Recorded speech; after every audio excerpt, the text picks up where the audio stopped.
Hi everyone, thank you for coming out this evening to learn about trading altcoins profitably and hopefully not getting wrecked. My name is Arthur Hayes and I'm the CEO of BitMEX, the Bitcoin Mercantile Exchange, and we're one of the largest Bitcoin/cryptocurrency derivatives trading platforms in the world. And today we're going to be going over some simple arbitrage strategies using altcoins. So a bit of housekeeping. It's a small group here, and this is meant to be a seminar, so please ask me questions. Interrupt me while I'm speaking if you have a question. Some of these concepts are new for a lot of you, unless you trade professionally at a bank. So questions are good. Please ask them, or else myself and you and whoever's watching doesn't get as much out of this presentation.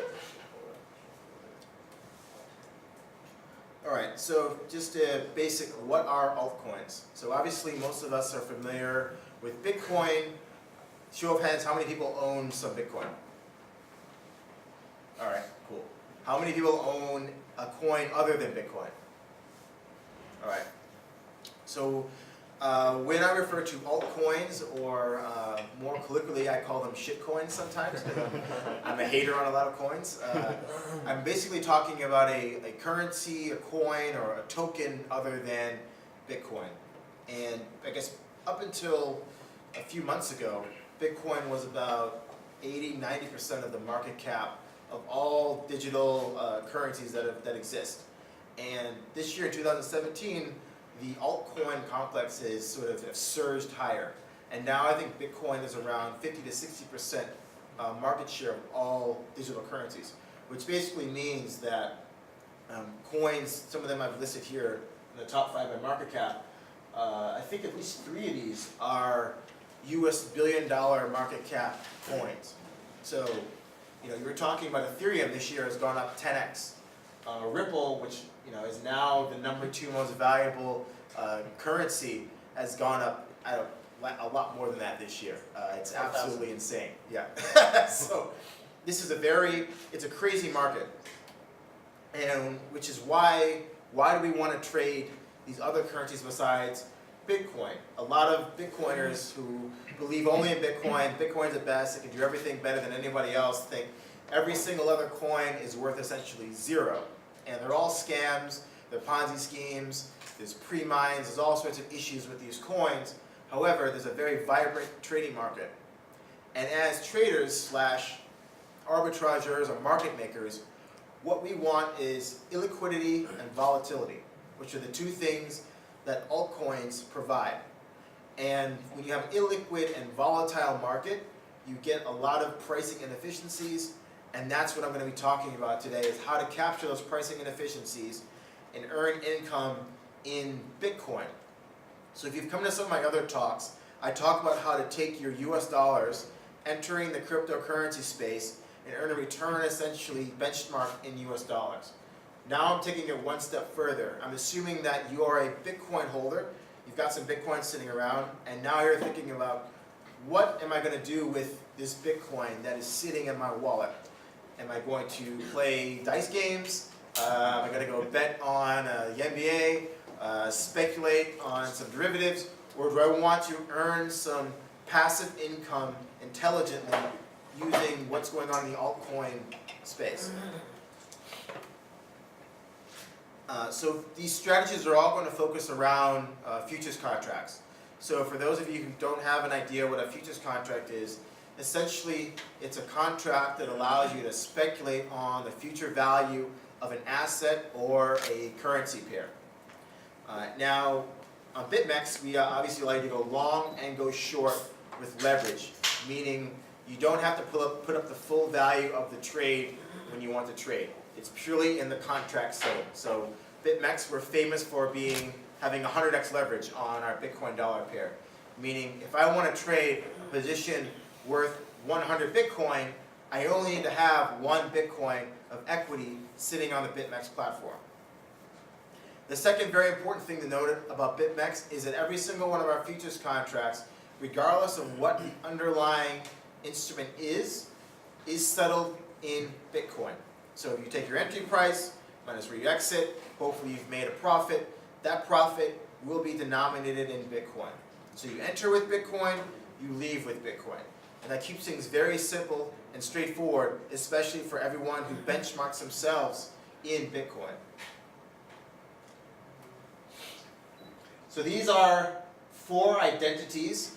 That is the fundamental building blocks of every strategy that I'm going to talk about today.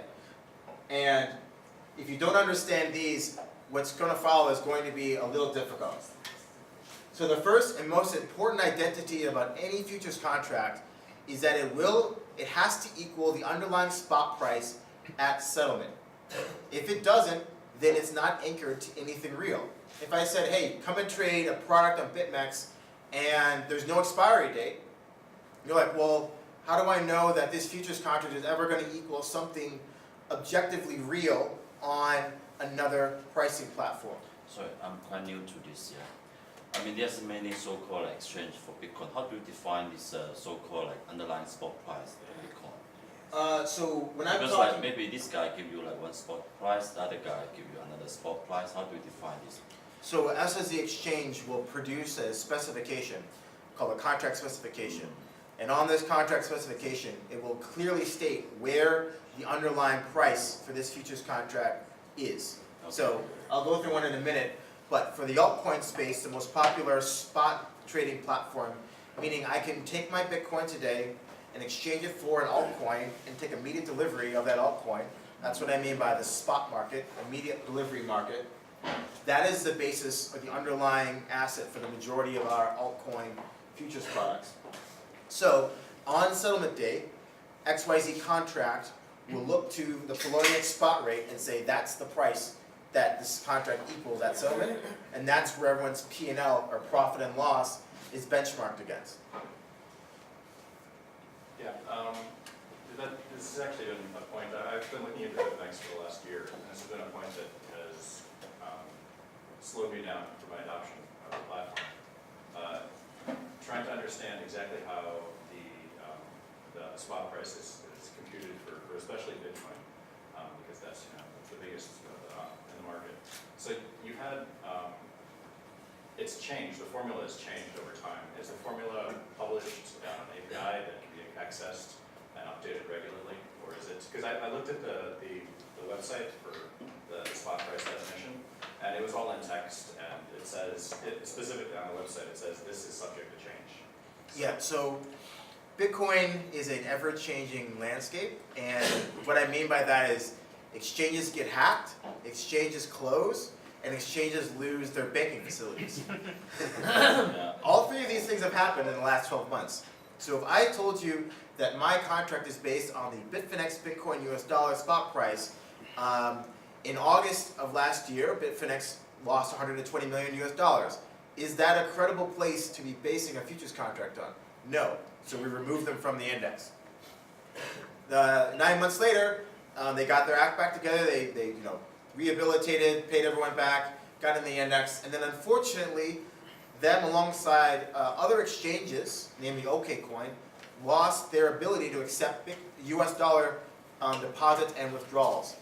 So if you have an exchange and one half of the currency pair, that is the spot price, is no longer available to be withdrawn or deposited into, again, that exchange is not valid. So we have to remove you from our calculation index. Is the formula for the spot price? Well, the formula essentially is we'll define a basket or a universe of exchanges that represent this spot price. So let's say that right now we have, for Bitcoin dollar, we have Bitstamp and we have GDAX, aka Coinbase. And we say that we'll take half of the price from one and half of the price from other, do a sum, create our spot index. Is Now, the for formula going to be changed, I don't know, subject to... Well, we always are trying to create a robust representation of where you can exchange Bitcoin and altcoins for immediate delivery. So in the Bitcoin space, because there's a more, vibrant, liquid, efficient market, we like to have more than 1 or 2 exchanges. So as exchanges meet our liquidity profile, we will give notice and add them to the underlying spot price. Is it always a flat average? Well, it's always going to be some sort of arithmetic mean of a set of exchanges. Similar to if you trade exchange-traded funds, say the HSI. You have, there's 42 stocks, and each has a weight. You do a sum product, and then you get the price of the underlying basket of those stocks. So it's a similar concept. But for altcoins, because the market is much less developed, and there's one very clear leader in terms of volume, aka Poloniex, we only have one exchange that is the basis for this underlying spot price.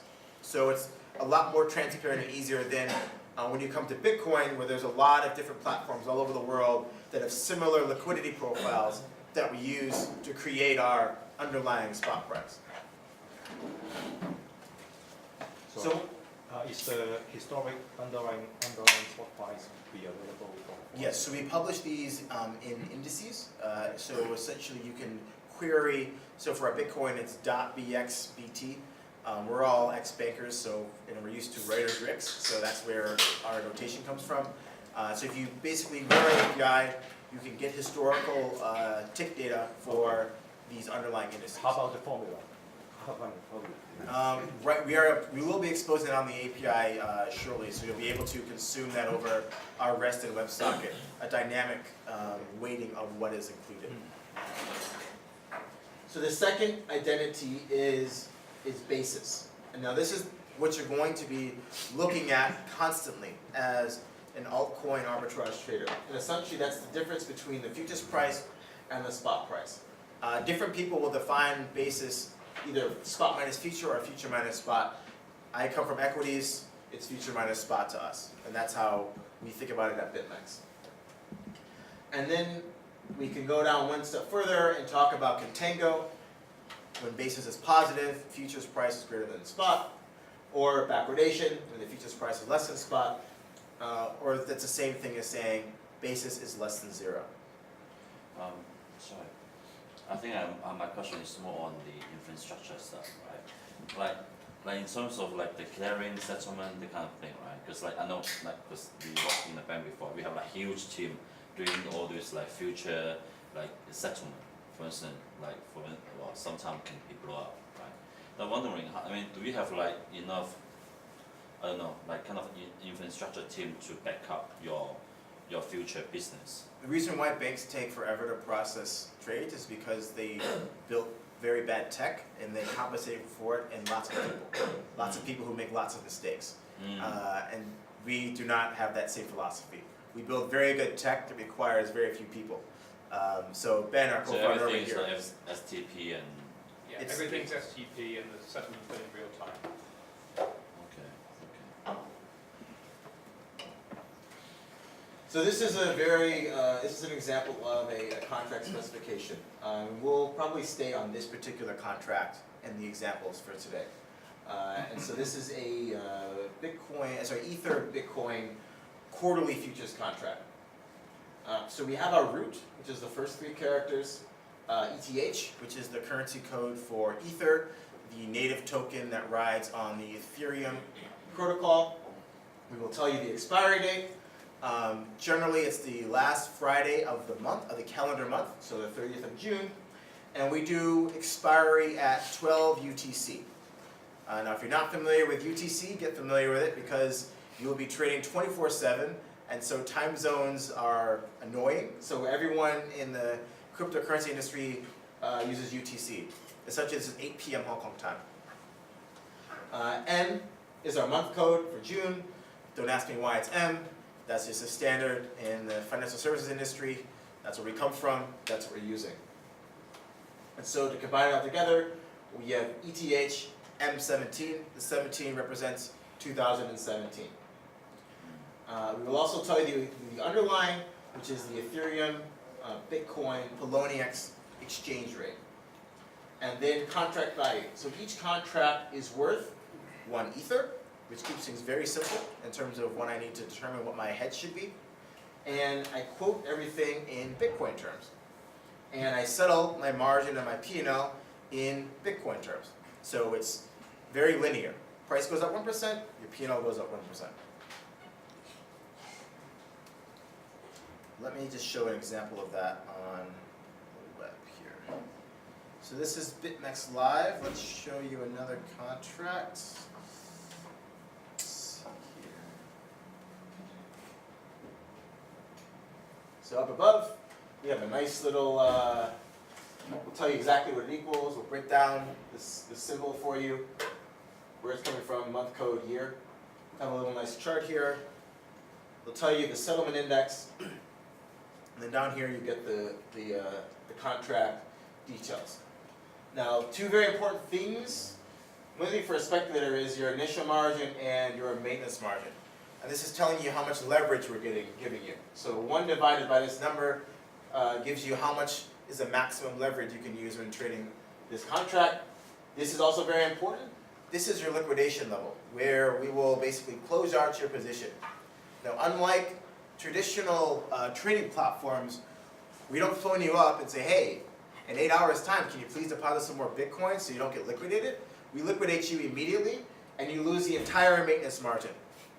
Now, if you are trading strategies where your profit margin is in less than in the basis points, or even maybe in the hundreds of basis points, you cannot afford to lose 100% of your, 50% of your equity because you did not monitor your liquidation prices correctly.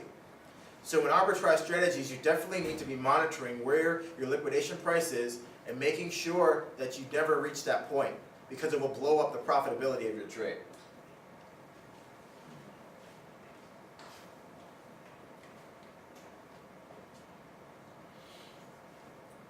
All right. So the strategies that I'm going to be talking about today are essentially interest rate strategies. What we are trading here are interest rates. The altcoin that we're trading is almost irrelevant. All we care about is how much interest am I getting paid for lending and borrowing the relevant currencies. Now, because a futures contract has a fixed expiry date, the basis represents a fixed interest payment from longs to shorts or shorts to longs, depending on whether or not the future is trading at a premium or discount. So I will talk about the percentage basis outright. This is basis divided by spot price. My time value is the number of days between now and settlement divided by 365. And then my annualized basis. So if I'm comparing two different strategies that have two different expiry dates, I need to look at the annualized rate of return I'm getting for putting on those different strategies to evaluate where I'm going to place my capital. So very important to understand that basis is a fixed interest rate payment or receipt. And so this stems from the identities that I talked about earlier. That when basis is positive, meaning if I short the contract, I'm essentially lending and I'm earning a rate because I'm selling something more expensive. On the other hand, if the futures contract is in backwardation and I'm buying the future cheaper than spot, as a long holder, I'm getting paid and the shorts are paying. So here is a very simple example about interest rates. So assume that my futures contract is trading at a premium and I go long that futures contract. And let's assume that the underlying spot price doesn't move. The identity tells me that the futures price will decay to the spot price, so I've essentially paid a unit of 1 to get long exposure, and the price didn't move, so essentially my trade cost me 10% to get long this exposure. Now, why do people pay these rates? So there's the market is bifurcated into two types of traders. There you have your speculators, and they're willing to pay very expensive interest rates because a particular coin is extremely volatile. So they think that I can buy it at 10 today, and a few days' time it'll be 25. And they don't care if they pay what we would consider very expensive rates of interest to essentially borrow that long exposure from the short person. Now, on any of these arbitrage strategies, they are not leveraged, meaning if I sell 1,000 Ether contracts, I'm going to buy 1,000 physical Ether. So essentially, I am using no leverage, and I'm essentially lending my capital to the speculators to get that exposure. And I'm getting compensated for that in the form of a basis. And so this is a similar example taken from the other side, where the shorts are paying interest.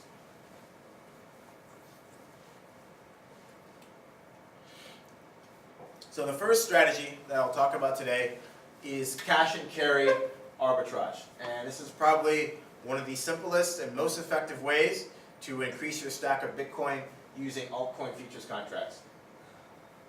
So if my futures price is greater than my fair price, I'll talk about fair price in a moment, meaning my basis is positive. I will be selling futures contracts and buying the underlying spot. If, this is a typo, should be less than fair price, I will buy future and short spot. And in both cases, I'm going to earn a fixed rate of return for providing my capital to the market. And then the most important part of this is I need to hold this trade until expiry to realize this anticipated profit that I forecast a priori before I put on this trade. Now you can day trade the basis, saying, okay, I'll sell in basis at a 40% annualized.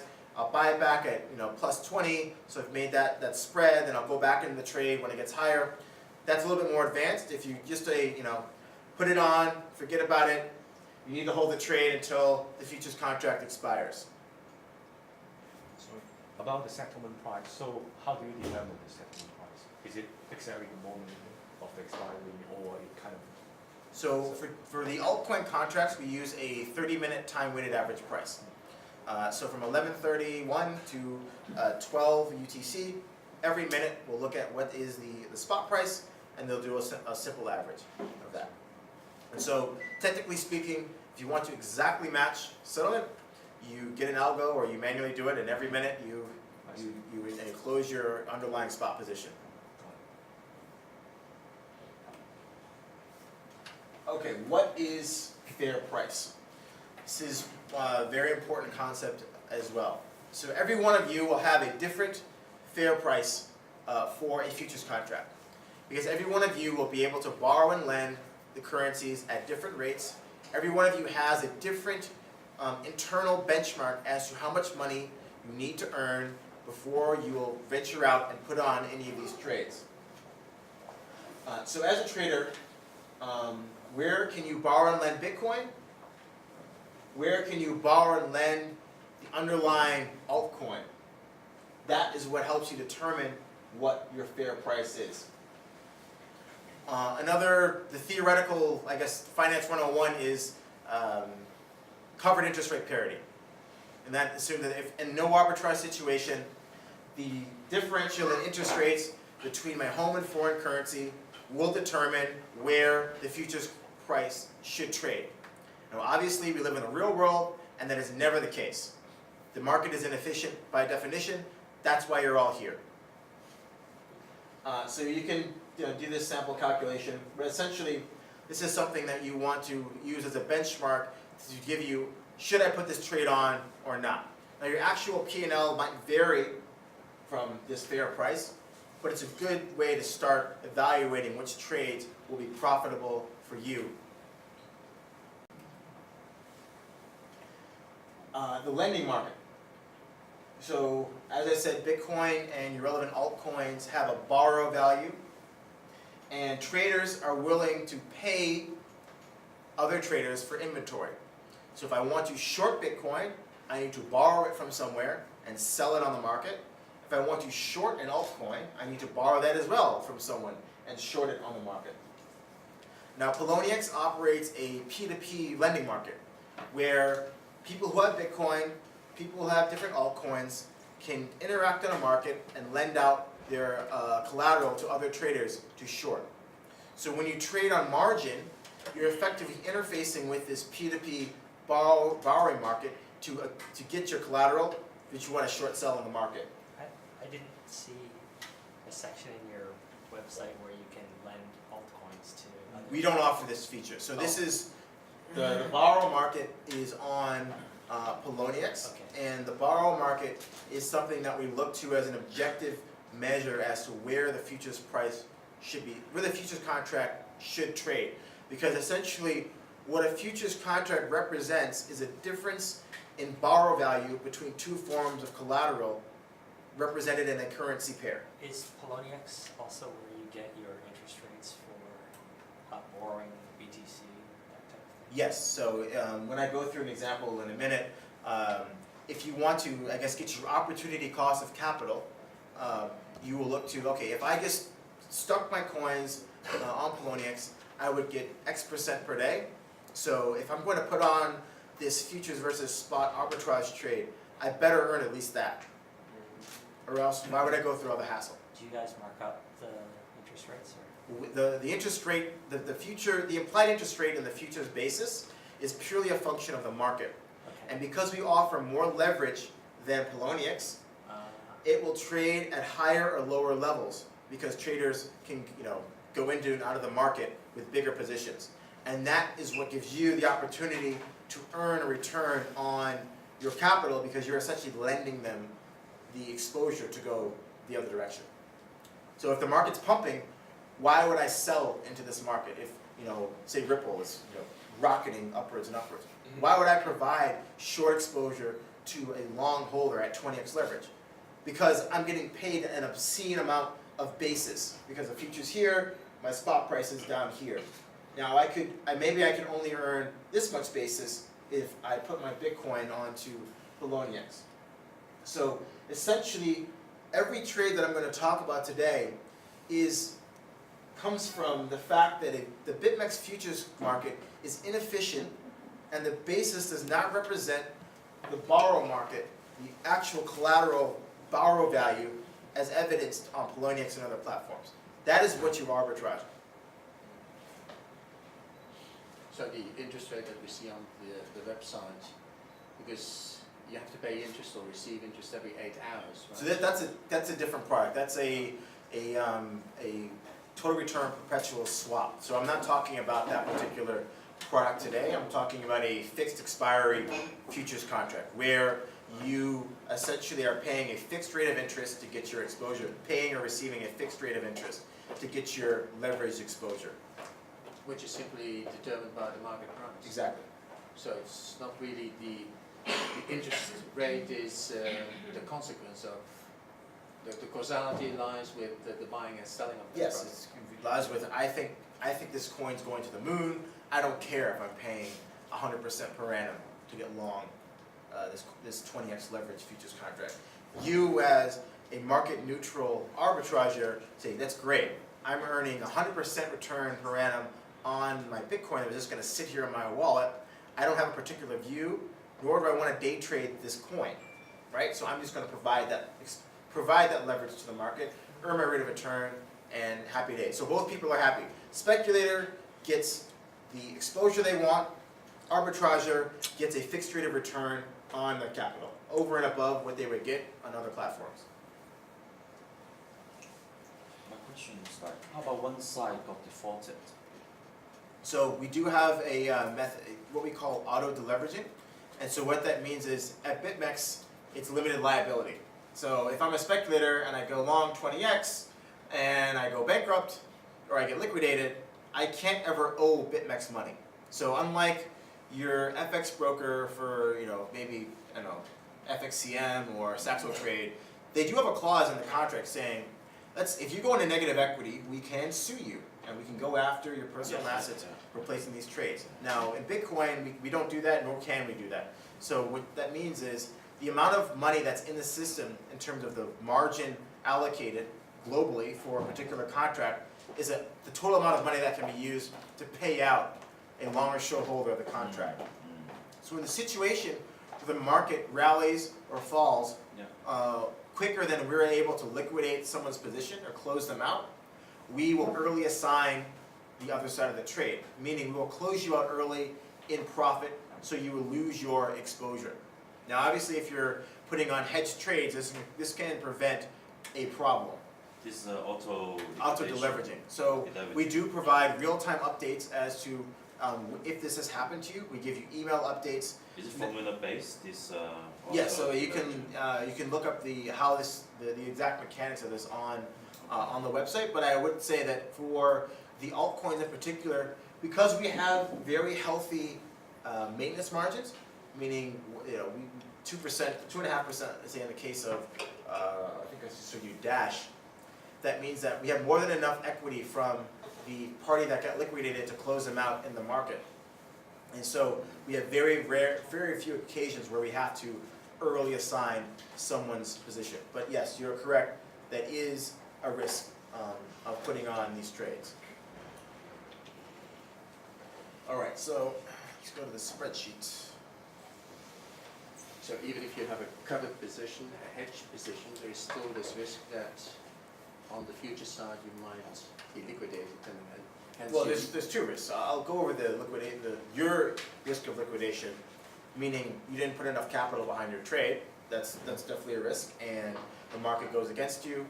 You have an unrealized loss that crosses your liquidation point, and then you are liquidated, and you're left one-sided. Or you are in a profit, and the market is going aggressively in one direction, and your profit is cut short because there isn't enough money on the other side to pay you out. And us as BitMEX, we don't guarantee the settlement of trades because we offer high leverage. We use this auto-deleveraging feature to essentially assign that risk to the pool of P2P participants. So it's a pure P2P product, which is different than a futures exchange you may have traded on, like HKEX or something like that, in the more traditional financial field. Hmm. So let's go over a simple cash and carry example.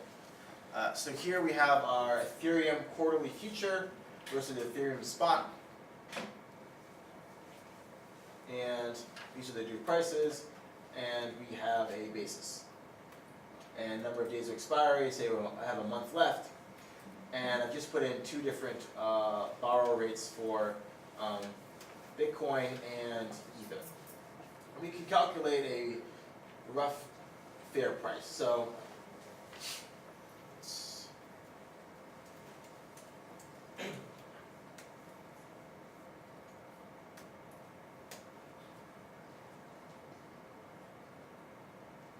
should I put this trade on?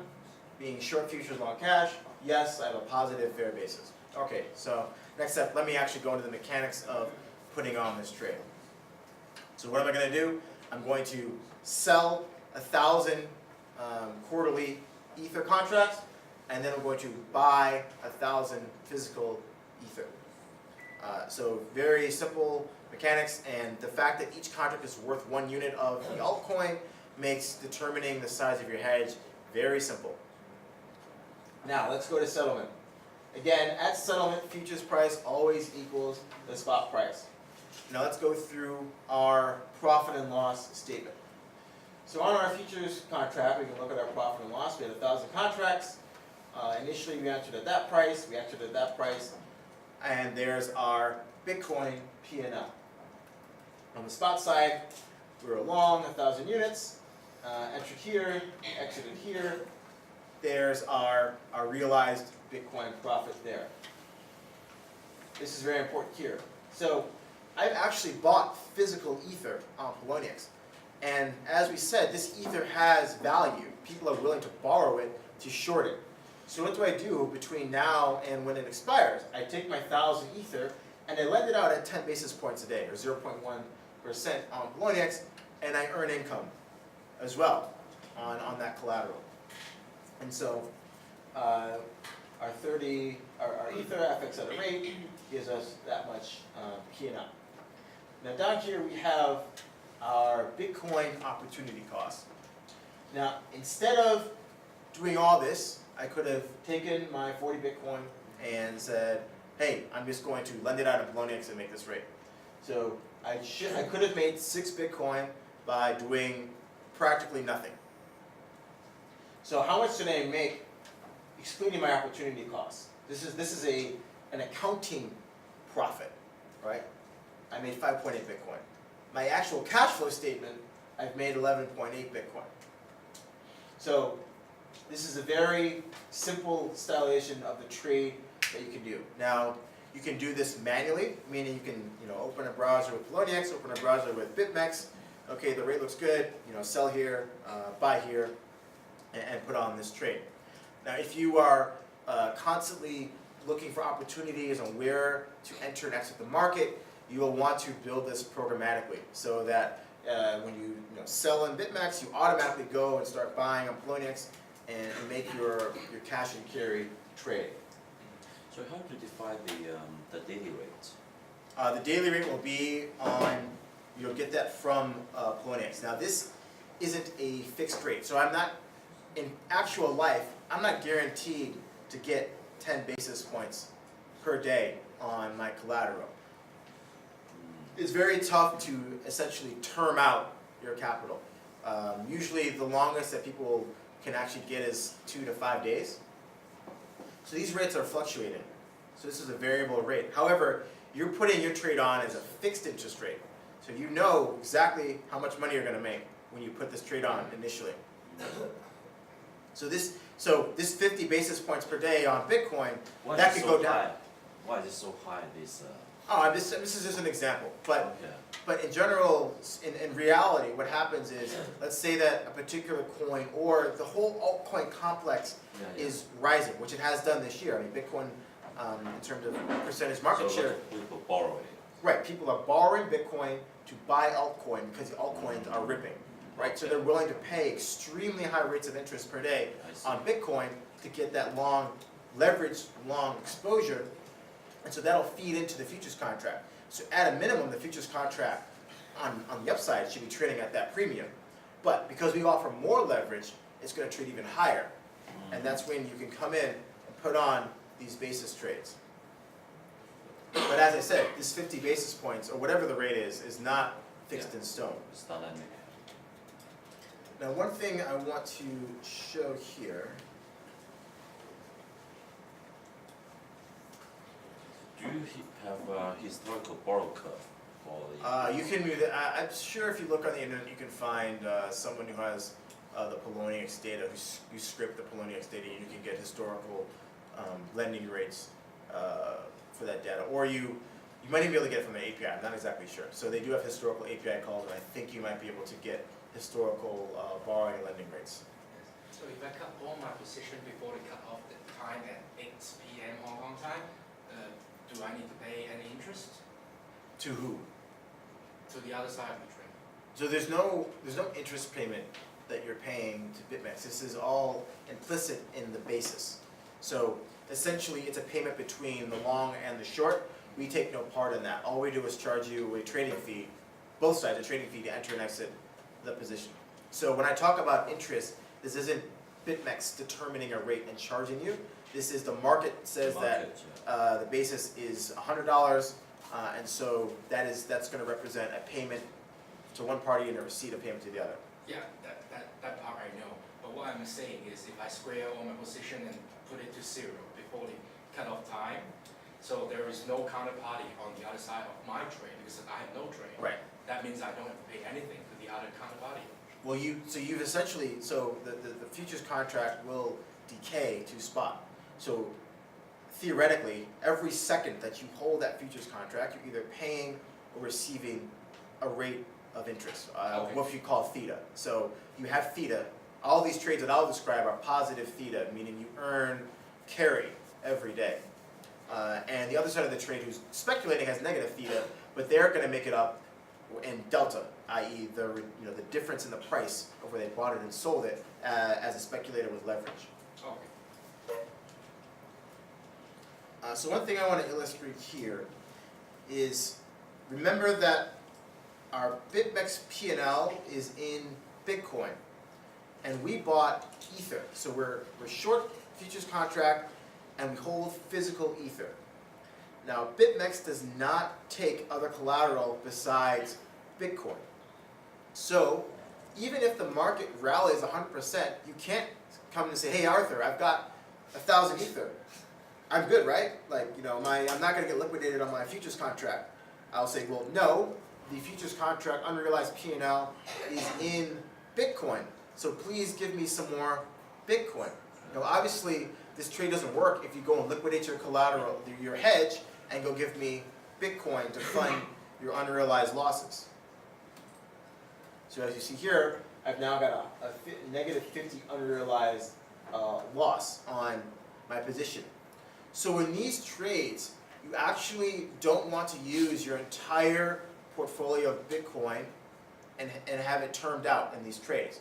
Because if the market goes against you, against your futures contract position, you will need to deposit additional Bitcoin on BitMEX so that you are not margin called. It's a very important distinction. Some of the other seminars I've given, I've talked about our inverse futures contracts on Bitcoin US dollar, whereby if you have a one-to-one trade and give us the Bitcoin, you have no possibility of being liquidated. This is not the case. So it does require a little bit of portfolio collateral management to make sure that your liquidation price is never reached. And again, it's in Bitcoin, not in the altcoin. Sorry, what do you mean with the word inverse? When you say inverse contract or something? It's basically the style of contract saying our Bitcoin series, it's worth $1 of Bitcoin, or a 1/x 10 to the minus 1 function. But it's not really relevant for this discussion. I'm just putting it in context for some people who've come to previous seminar that I've given where I've talked about strategies where you can't get liquidated when the price moves against you. This strategy is not the case. You definitely can't get liquidated if the price moves against you, if you do not deposit more Bitcoin on BitMEX. So can I say the real underlying is actually Bitcoin? No, the underlying is the Bitcoin Ether exchange rate. Your collateral is in Bitcoin. Your margin is in Bitcoin. That is that your unit of account is in Bitcoin. And you before we start all of this business, you are viewing yourself as a Bitcoin holder. Because I'm thinking You don't care about what the more value. like S&P future, I'm gonna hedge with the like, I don't know, with maybe. Right, you're gonna sell it to underlying stocks, but you It pays can't. out in dollars. Yeah. So you wouldn't say your underlying is dollars, that's just the settlement currency. Same here, Bitcoin is the settlement currency. Like you can't go to interactive brokers and say, here's 500 stocks, please don't liquidate me. CME say, nah, give me some US dollars. Same concept. Okay. Simple question. I'm not very familiar with Bitcoin. So once I deposit my Bitcoin into BitMEX, does the ownership transfer to BitMEX? Yes, you now have an IOU. So we hold your collateral, and you can use that collateral to leverage up and buy our contracts. Once you've closed your position and realized your profit, then you can then withdraw your Bitcoin. But you are completely correct that once you've sent your Bitcoin to BitMEX, it is under our control, and it is our responsibility to safeguard your collateral. And the same is true for, let's say if you bought Ether on Poloniex and you decided to lend it out on Poloniex, you are taking counterparty risk with Poloniex because you are receiving a daily rate, but that Ether could get lost, could get hacked, could get stolen, all sorts of things. And so you are taking these counterparty risks. And that counterparty risk is part of the reason why the rate of return is so high for putting on these types of trades. Because who is willing to stick all the collateral on these two platforms? Only people who think they're going to make that and above in terms of profit. Is the lending rate for altcoins also executed 3 times a day? Well, for Poloniex, I think it's a daily rate. I'm not exactly sure. I mean for BitMEX. No, there's no funding rate. So if you guys are used to trading our Bitcoin US dollar swap, there's an actual discrete payment or debit from your account every 8 hours. It's completely different. This is a futures contract. The interest that I am talking about that you receive is a function of the futures contract trading at a different price than the underlying spot market. Talking about the counterparty risk when I sell a future or I buy a future, is my counterparty the exchange or is it another person trading? So in terms of your financial risk, you are trading with the pool of other people in the market. So, with the pool. well, I mean, My it's a counterparty future risk is with the pool. right because if, as I said, this auto deleveraging function. If someone gets liquidated and we can't close their position out in the market, then we have a way of early assigning people's contracts, their contracts, and closing them out early on profit. Meaning you do have a sort of a herd risk in terms of will my position get closed out early because someone went long or went short with a lot of leverage and got liquidated and the market couldn't handle their size. That's a financial risk.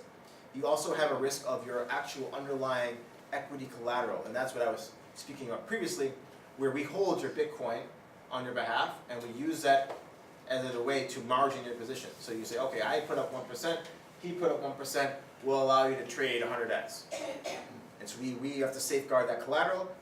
We have to move the profit and loss between the different accounts. That's what we do as an exchange. That's our role. But he might be doing 25x, he might be doing 50x. That all goes into a pool, yeah? Well, everyone trades, everyone has to, at the I mean, minimum. I'm not matched. If I do 25x, I'm not matched. Yeah, you're with not, it's not like, with a pool from. it's not like, That's trader right. A, puts on an order, matches with trader B, and that is their contract. No, it's a pool. Really a pool concept, irrespective of him doing 100x, him doing 25x. So and we me. set the maximum level, and people use leverage in between. So effectively, everyone has the minimum maintenance margin requirement.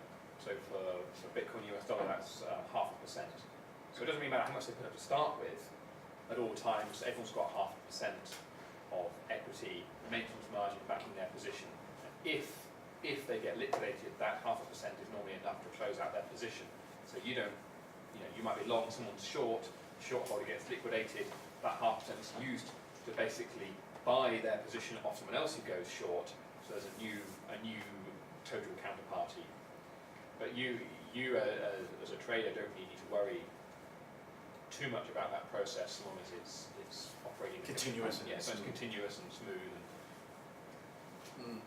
With the auto deleveraging, everyone gets. No, so we have a ranking system based on your effective leverage and how much profit you've made.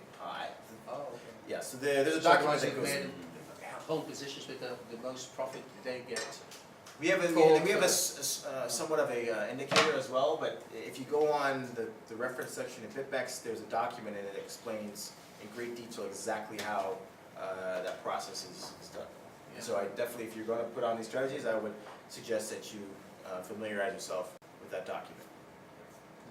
Talking about the liquidation rules that you mentioned previously, when, let's say if I did a trade and it has been making money and the market is going along with me and I keep on making money, but still I have the chance that my exposure will be liquidated because the other side of my trade was liquidated.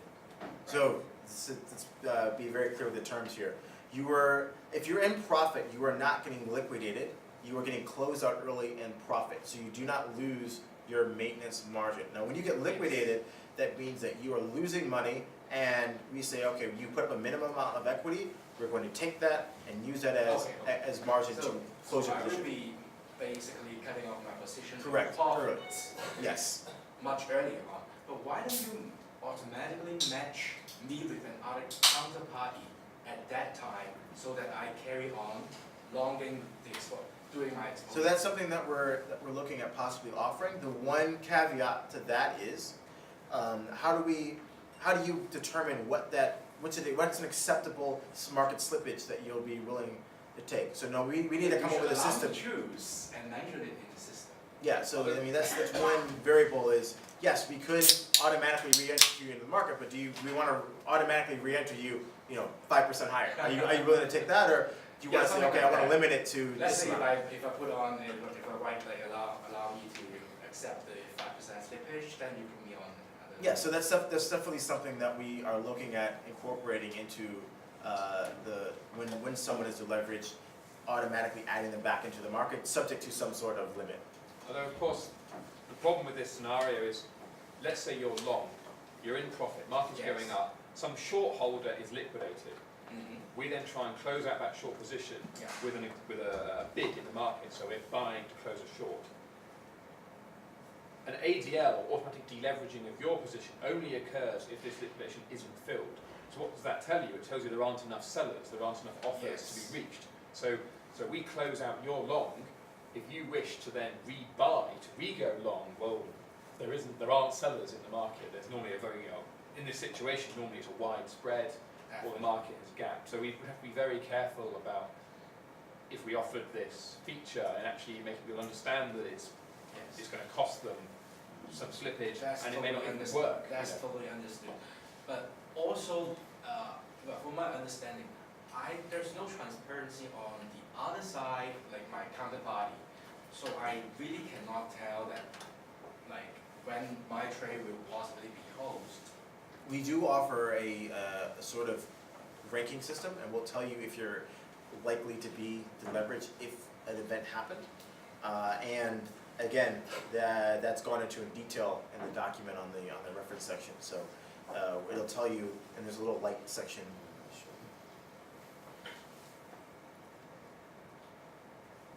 So these bars here are an indication of shows your position in the auto deleveraging queue. Now, how we determine your position, again, that is located in this handy little guide called the auto deleveraging document. And this reference section is amazing because I wrote it and with the help of some of the other BitMEX staff. But we are probably one of the only exchanges that will tell you in very clear details exactly how every facet works. And so I would encourage everyone to read this information.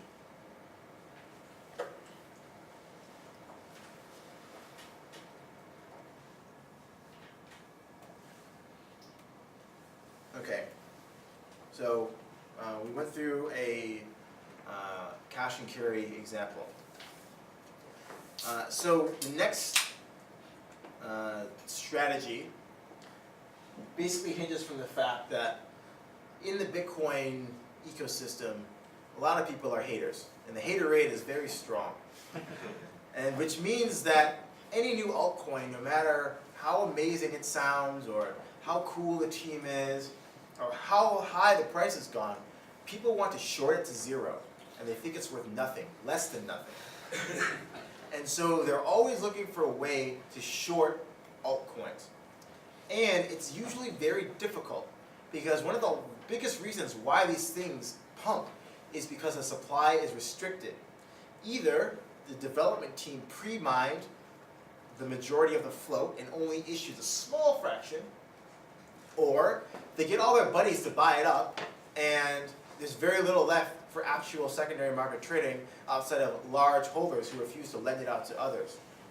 So one of the best ways to get short exposure on many altcoins is through BitMEX, because we offer your aggressive leverage on the short side as well.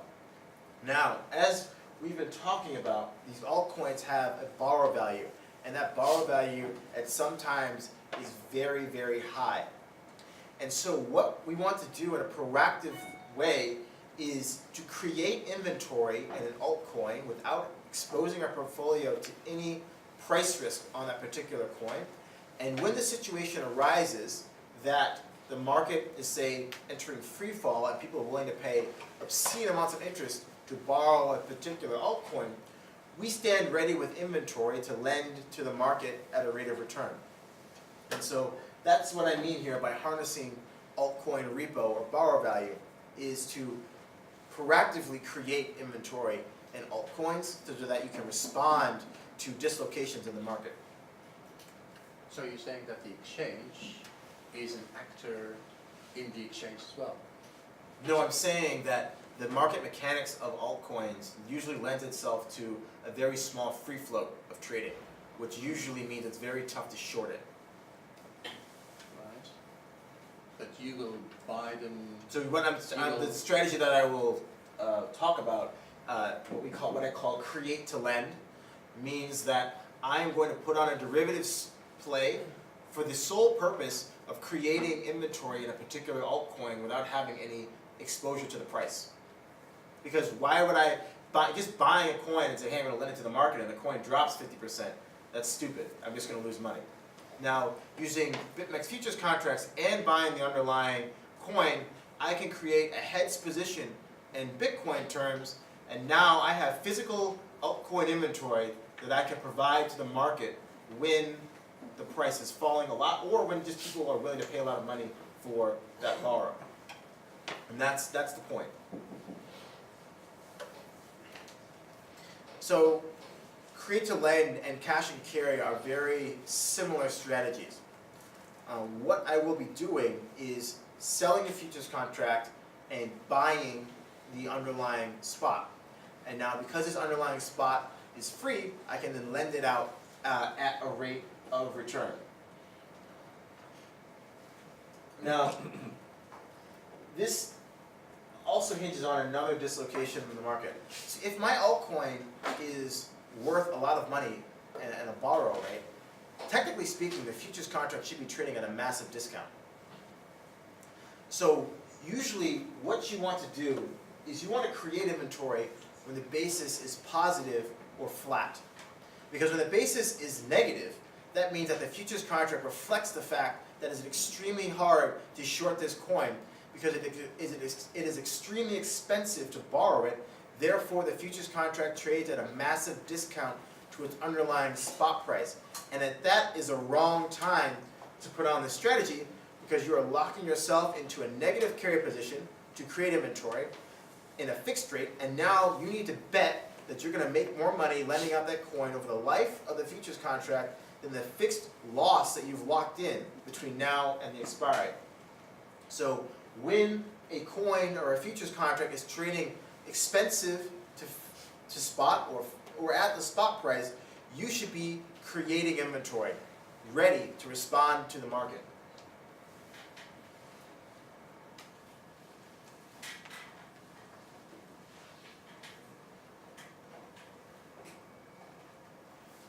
This is a very simple example. So we're going to talk about the Ethereum again contract, and let's just say that the contract is trading on a flat basis. No premium, no discount. 30 days to expiring, and it costs me 0.1% to borrow the Bitcoin, and the Ethereum borrow rate is blown out to 1% per day. And so I'm going to create inventory again by selling futures contracts and buying spot. Now, just purely looking at the interest rates, my creation cost is 0%. That's because my basis is 0. So the creation cost and the percentage basis are the same thing. The borrow value of my Ether, 30 days times 1%. Now, obviously, I'm making the assumption that I can get 1% per day for 30 days. Obviously, that's not the case. And then my opportunity cost of Bitcoin. Remember, I had to take physical Bitcoin to buy this Ethereum. I had to take physical Bitcoin to BitMEX as margin on my futures position. So that has a cost, and that cost is what could I earn by just lending out my Bitcoin. So if I take subtract, I come with my lending P&L of 27% for this 30 days. So essentially, this futures contract is mispriced. This futures contract should be trading at a massive discount. Now, why wouldn't that happen? Because while you have people that think every coin is worth less than 0, you have everyone who thinks that they're going to be buying a yacht tomorrow because they bought XYZ altcoin. And they don't care. They're willing to pump it and keep buying it just because they believe in the founder, they believe in the team, they believe in the tech, what have you. So they might be willing to go long at leverage and have more desire and keep the futures contract elevated, which is perfect for you because now you've opened up an arbitrage opportunity to create inventory and lend it out to the market.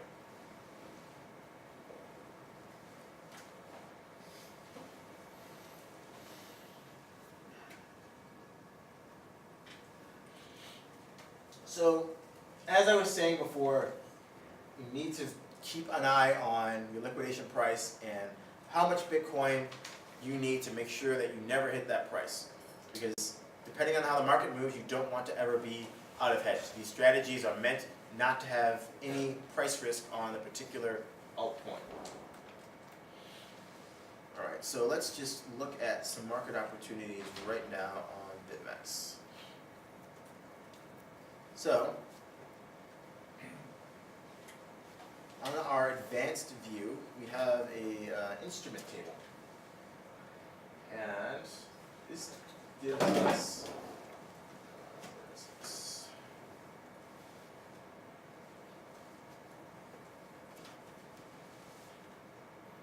perfect. Here's what we're looking for. We're looking for the fair basis rate. And this is where approximation of where the market is trading. for a particular coin. Now, we are looking, depending on, you know, our portfolio, let's say that we're looking to short future and buy spot, we're looking for coins that have a positive fair basis rating. So that's what looks interesting. So Dash here looks 64%. These are all annualized numbers. So you'll have to take the time value, multiply by this rate to get your outright earnings, putting on these strategies. Now, these are more serve as a guide. So if I wake up in the morning, I load up BitMEX, okay, what am I going to arbitrage today? Come to this table, look down the list, see, okay, that looks attractive, and then I'm going to actually go to the actual market and see what the liquidity is like, see what the bid side is like, can I actually put on size at this particular level and you know, put my arbitrage trade together. But this is sort of a good guide as to where you should be focusing.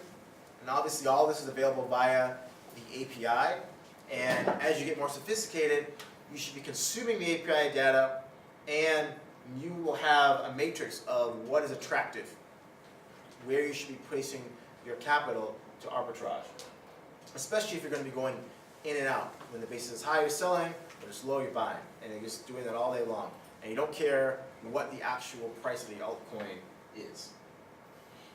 Where do I find this thing? So, I'm going to tell you, usually when you sign up for an account at BitMEX, you're going to have the basic, and there's no instrument table. So what you'll do is on the upper right-hand corner, you see this little busy grid, you click on that, and now you've gone to the advanced view. Now our CTO is a badass, and he's made these really cool customizable widgets, and I can move the size like this, and you know, create my own little trading interface. Super cool. And so I go down to the bottom to what we call the instruments panel. You maximize this, and then I'm going to scroll to the right near the end, and there I am, fair basis. So all this information is being pumped over the API and the WebSocket. We don't actually expect people to be looking at this table on the front end. It's just we do have all this data, so we make it available. Yeah, so if you're building your own trading bot or strategy, you can compute this yourself. You can consume this data straight from the API streaming to you. You don't have to actually look at this visualization. But if you just want to eyeball things, this is a good place to go.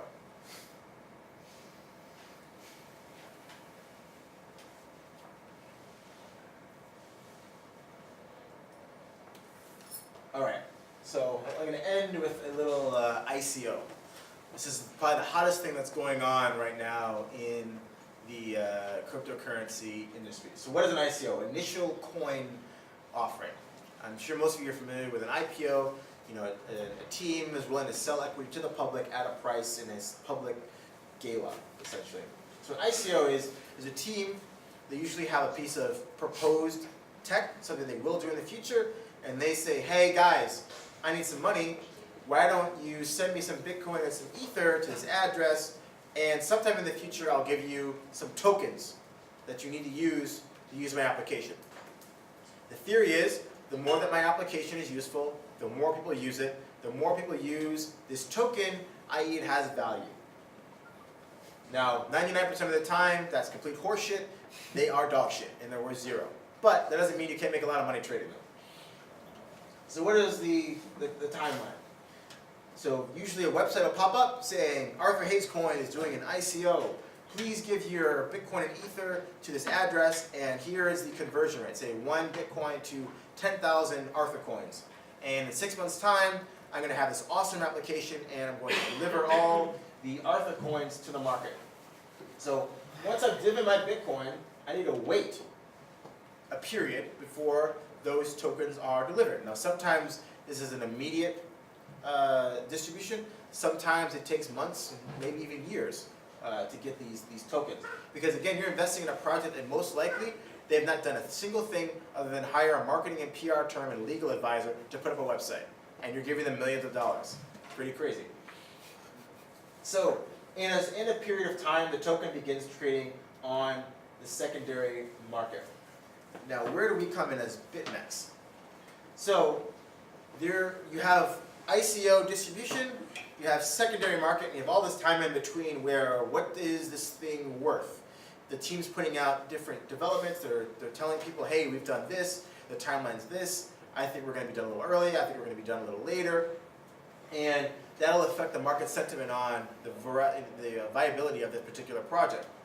What we do at BitMEX is we're committed to providing price discovery on these ICOs before they list on the secondary market, so that people can know what is the market think this coin is actually worth based on what's going on with the team. And so what we offer are leveraged futures contracts denominated in Bitcoin on the future price of an ICO when it lists on the secondary market. Now, our two most famous examples are Zcash and Gnosis. So Zcash it's launched right now. Zero cash, it's basically anonymous transactions for electronic money. And very similar to Bitcoin, except that everything's anonymous. And so what we did was, this is like the biggest hype project of 2016. We said, okay, right, we're going to offer a futures contract on Zcash before the Genesis block, meaning before it starts being mined and distributed into the market. And so Zcash went from about, I think, $30 to a few $1,000s, so up thousands of percent on our particular futures contract before the thing even listed. Gnosis, something similar. Gnosis, the ICO happened, I think, last month. It was the most valuable crowdfunded project in human history as of the ICO price. So they raised $12.5 million at a $300 million valuation in under 10 minutes. And so what did we do? About 12 hours later, we listed a futures contract on what would the price of Gnosis be in 1 week when it listed on the secondary market. That particular ICO went up, I think, 5x in a week. So, we're giving people the ability to go long and go short these ICOs.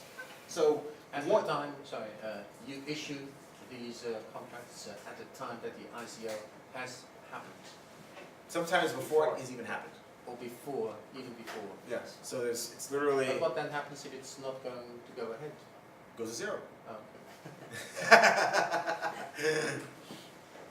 So one use case for ICO derivatives, you subscribe for an ICO, you get an allocation, and you see, oh, the BitMEX ICO price is rocketing higher. Let me lock in some profit now on what I will receive in the future.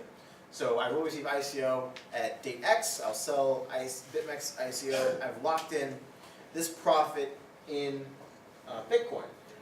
So now, regardless of where the ICO price opens, even if it doesn't open at all, if the team never materializes, I have made that difference, and so I've locked in a gain on my ICO. What a lot of people use these for, to go long an ICO. Now, the whole goal of this whole ICO process is to engineer scarcity and fear of missing out from people so that they give their money faster. So that usually means a hot ICO will be sold out within minutes. So if your job is not to watch the cryptocurrency markets 24/7, there's a likely case that you will not get any allocation of this deal, and you'll be forced to buy it on the secondary market. And as you've seen in some of the BitMEX ICO derivatives, that secondary market price pops pretty aggressively if it's a hot deal. So you want to get in before that happens, obviously. So that's why a lot of people will, as soon as we list an ICO derivative on BitMEX, they will start going long to get that financial exposure to the ICO they were unable to get because they missed or they did not get an allocation in the particular issue. And the best part about this, you get leverage and it's in Bitcoin. So you never have to touch the ICO itself. How much notice do you give before you add a new ICO product to BitMEX? It could be weeks, it could be hours. It really depends on how hot it is. Like email or? It'll just appear, and then people start tweeting about it and talking about it. I mean, we do send out an announcement, but we could make a decision and build the index and launch the product in 2 hours, and we have done, just because we think it's a good idea. So we'll let you know. But you might find out faster if you're just watching Twitter, because we'll send an email usually afterwards that, hey, trading is open, you can start trading. It's like the regular exchange, they have a like very strict rule like for like IPO. I mean, do you have like also kind of stricter rules? So guys, we're not, for we're ICO? not a place where you can actually buy physical ICOs. This is purely a speculation on a price. So you offer speculation. you Right, offer so the we're not instrument. saying this is a good deal. We're saying this deal is either worth infinity or nothing. Take your pick. We don't care. Mm. We're agnostic. We're just gonna allow the market to price what the future value of this ICO could be. So Twitter is gonna be the first place to hear that It you're could be, I having mean, a new it depends instrument. on, so like, take for example, there's a deal called Tezos.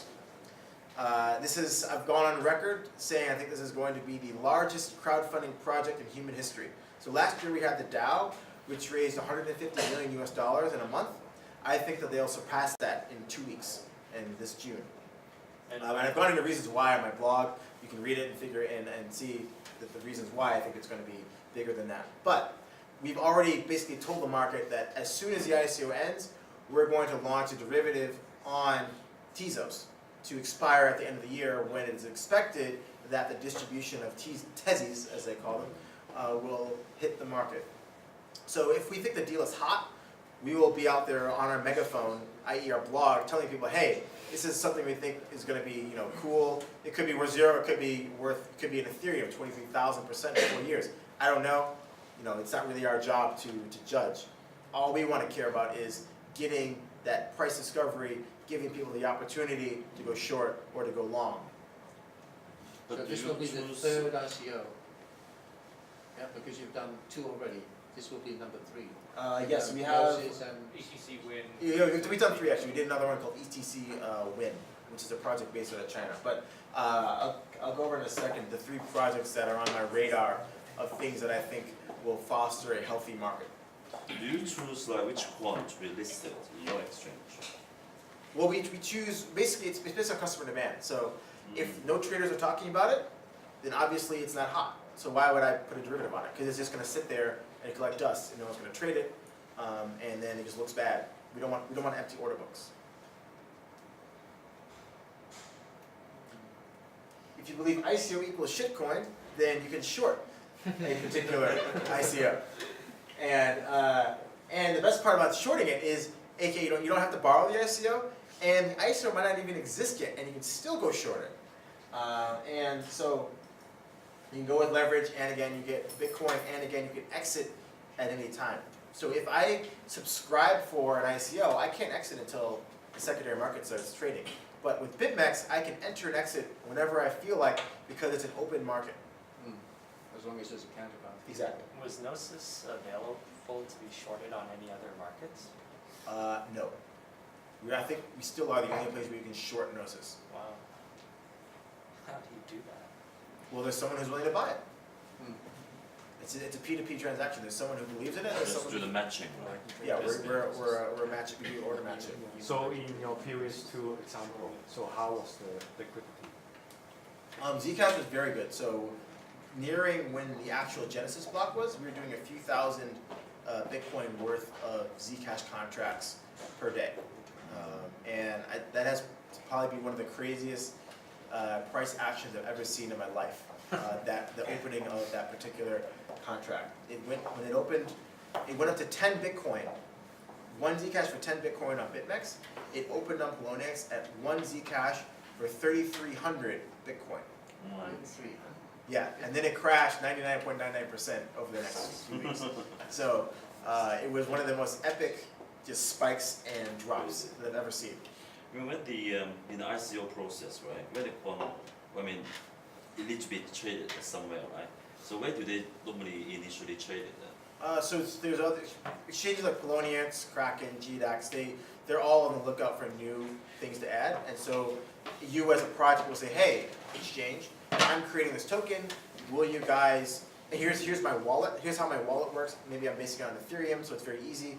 Can you integrate this coin into your offering and let your customers buy and sell it on a spot basis?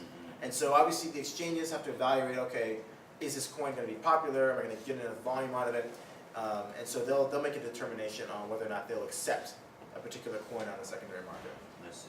And usually we as BitMEX, we're trying to prevent as much manipulation as we can, so we usually will only consider a price valid for the settlement of a newly issued ICO if that team is able to get their coin listed on one of the top exchanges, because they're going to have more stringent listing requirements, because they don't want to list a bunch of scam coins on their website. So upcoming ICO futures contracts, I spoke about Tezos. Another project that is pretty cool is Cosmos, and then Qtum coming out of Singapore and China. Very key phrase here, most likely. So it could be the situation where we decide not to list these, but these are some of the more talked about projects going on right now in the marketplace, and where we think we can generate enough two-way flow for a healthy market for people. So that is the end of my prepared remarks. If anyone has any questions, happy to take them. Well, I have a general question, actually, a bit sensitive maybe. If we take BitMEX, it's a closed system, right? It's not like the futures market on the CME or Right. anything. It's a closed system. So What do you mean by closed system? well, it's relatively small, and you have your players, your participants, and that's it. Yeah. Whereas with the CME, I could go to my broker and I could say, okay, I want to buy 10 futures of this contract. He will execute it in the market. But the CME is the market. Yeah, yeah. What I'm getting at is that you know, in fiat currencies, you've got the market international. It's very deep, whereas here, your market is not so deep. So you were talking, you dropped the word manipulation. I mean, it would be rather easy for someone like you or you to manipulate that market here in I would answer that BitMEX. two ways. Firstly, we've done over $2 billion of turnover last month. So it's not a small market, it's the largest Bitcoin exchange in the world. That's a lot of turnover. Yeah, and as I said, it's a sensitive when you talk about question. manipulation, someone can manipulate the price on BitMEX, but that doesn't actually get them anything because of the nature of how we calculate the mark price, and the mark price is used to calculate unrealized P&L and hence trigger liquidations. We don't use the last traded price on our own market. We reference the spot market, we reference the index. So to try and manipulate the BitMEX market, you have to manipulate the entire Bitcoin market or the altcoin market. So But that's some altcoin markets are rather small, yeah? Yeah, I mean but that's the reason why we're all here. If this was a large, liquid, would you guys show up at 7 o'clock on a Wednesday to hear me talk about S&P arbitrage? No way. You're here because this is illiquid. You're here because this is new. You're here because there is risk, right? You don't earn 50% annualized returns trading HSI, short HSI versus long basket. I did this my whole career. You earn like 2 basis points after staying. So there's a reason why it's riskier, and it's due to some of the factors that you have alluded to. Why doesn't Citadel, Virtu, Getco, why aren't they doing these strategies? Because it's illiquid, it's relatively not as regulated as the other markets, and there's fears of manipulation, exchanges get hacked, all sorts of things happen, right? But for people who are single traders or a small firm with a few $1 million, a few $100,000, a few $1,000 of capital, these strategies are a great way to earn a risk-adjusted, very healthy return on your money. Yeah, I agree with that, but then the same thing goes even more for you, because you have access to all the information, you know all the positions of everyone, right? Right, but so does the CME. So does It's not an so does isolated ICE. exchange. And I mean, if we want to grow to be the CME, or bigger than the CME in terms of volume, using cryptocurrency industry, how short-sighted would it be for us to aggressively manipulate our market to make a few extra $1,000? We're not in this to make a few $1,000 and get a few extra $1 million of flow on our platform. We want to be a big boy exchange, and the exchange operator can't be fucking around in the back end to do that. And as you as a trader need to look at me and say, okay, is this guy full of shit or not? Should I put my money on his exchange? Do I think he is long-term greedy or short-term greedy? And I'll tell you, we were very long-term greedy at BitMEX. Yeah. Yeah, sorry, I just want to follow up on that. So that confirms that you guys are trading on your own exchange? No. What I mean is we're not in that back end manipulating people's position and, hey, I got some money over here, I'm going to go and Okay. buy and then move the price up and down in the back end to liquidate people. No, we're not doing that. We purely are an order book exchange. We give you this nice UI, we operate the margin, we custody your collateral, we make sure that everyone gets paid out accordingly. We are not a hedge fund. Right, And to clarify, neither BitMEX nor its employees are allowed to trade on bitmex.com, but they are required to trade on testnet.bitmex.com. So our customer support representatives have to use the product even though it's just testnet coin, fake money. Thank you. But your employees are not allowed to trade on BitMEX. Is that what you're saying? Correct. Because as you say, there'll be a conflict of interest, Yes. etc. Because we've all heard the stories about, Wall Street organizations betting against their own customers. And as Arthur says, we're long-term greedy. Our goal is to grow the exchange, and we make a very small commission on every trade. And the best way of growing that exchange, that market, is by being, honest, transparent, giving people the information, not doing any shenanigans, not trading against customers, but being the marketplace, matching you guys, potential market makers with retail, and that's where we think we can grow the biggest in the long term. But how do we know your employees not trading? Well, there's only 10 of us. Yeah. Well, you could be trading under the name of your wife. In the altcoin products, I think I might have used them, but I didn't really notice. For creating the market the same way with the perpetual, do you give credit for adding liquidity? So yes, so for every BitMEX contract, if you place a passive limit order, you will get a rebate of 0.025%, 2.5 basis So points. that's across all of the products? That's every product. Actually, there's some products where it's just free. On our newer, some of the new issue altcoins, the ICOs, it's 0% maker, meaning you don't pay if you add passive liquidity, and it's 25 basis points or 0.25% for takers. And that's mainly because it's a new market and not as established, so the fees are a little bit higher. So sorry, I missed that. For the normal markets, it's 0% if you're a No, maker. you get For paid. new products. You get paid. So Oh, you get paid 0.025%. 0.25%. 0.025, so 2.5 basis points. Okay. But if you're a taker, You pay 7.5 basis points. Seven. So we Okay. make net Got 5 it. basis Yeah, points. 5 basis points. The 0.05%. Yeah. On the contract value, which is Yeah, the expressed- notional value, whatever, Yeah, the which is bigger expressed number in that you're dollars, trading, right? the leverage amount that you're trading. Cool, all right. Sorry, final question. Like say we deposit the collateral into BitMEX, right? When we're doing the trading, how do we secure the collateral? So you Make trust sure, us. in terms of security, how to make sure Right, so- they didn't get like stolen or Right, so within BitMEX? no, I, as a responsible exchange officer, I cannot sit up here and tell you that there is zero risk of us losing your Bitcoin, but I'll tell you how we have mitigated to what we believe is the best available means. Number one, we are not an exchange per se, we're not a spot exchange. So if you go to Poloniex, you go to another exchange, and you buy something, you expect to get that altcoin immediately. Like, okay, I immediately gave you some Bitcoin, I want my altcoin now. Mhm. And usually what that means is the exchange needs to operate what we call a hot wallet.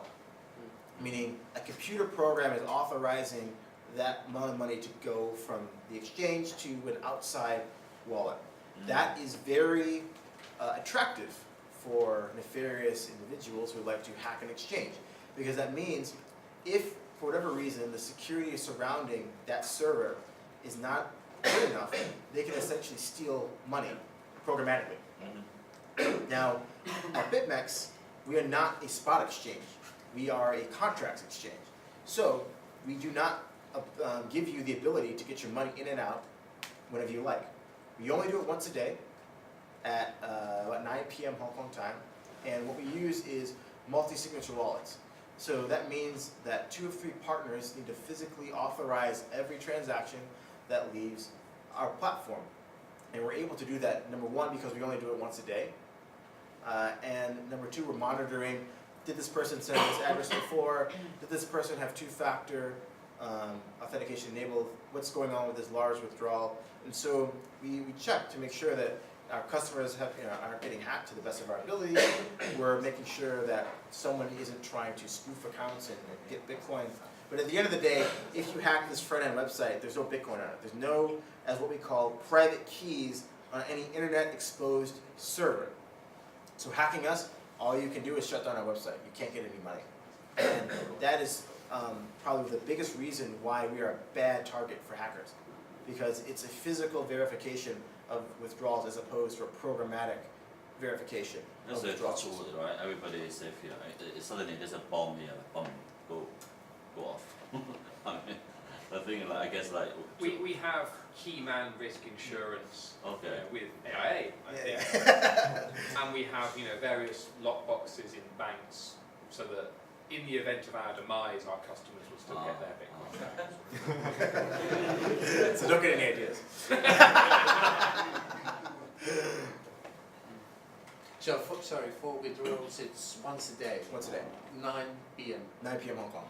Hong Kong. That's when you will pay out. Yes. Okay. And what is, the physical verification, what is that?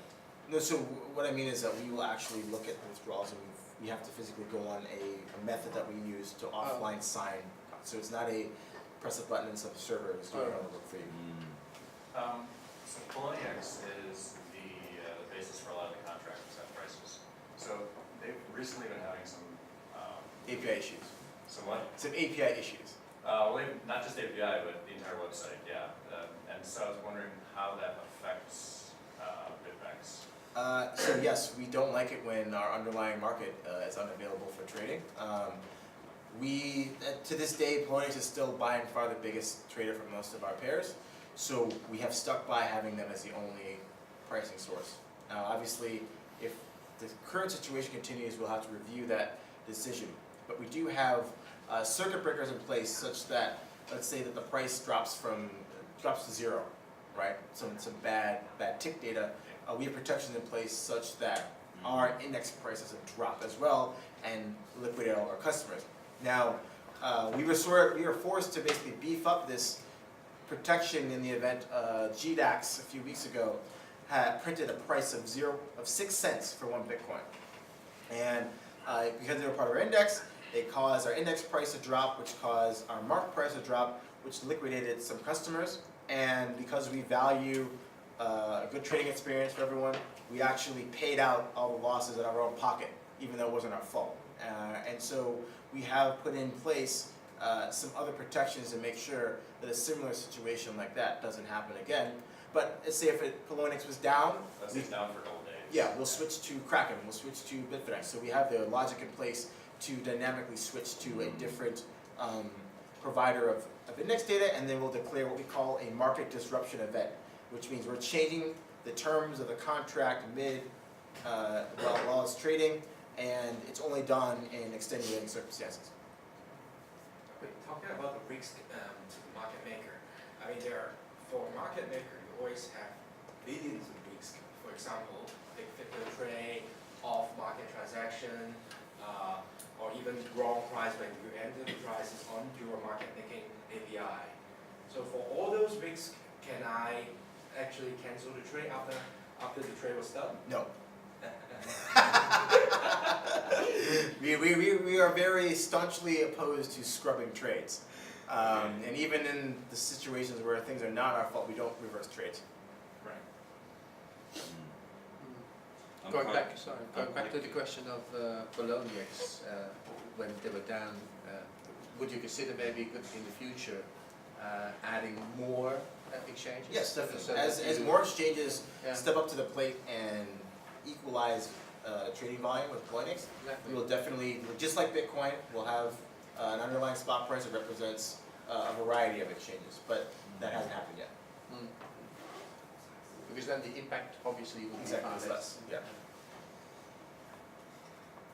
All right, thank you everyone. And yeah, thanks for coming out. There's some drinks in the back. And if you want to catch the recording of this, we'll put this up on our YouTube channel in a few days as well. Thank you.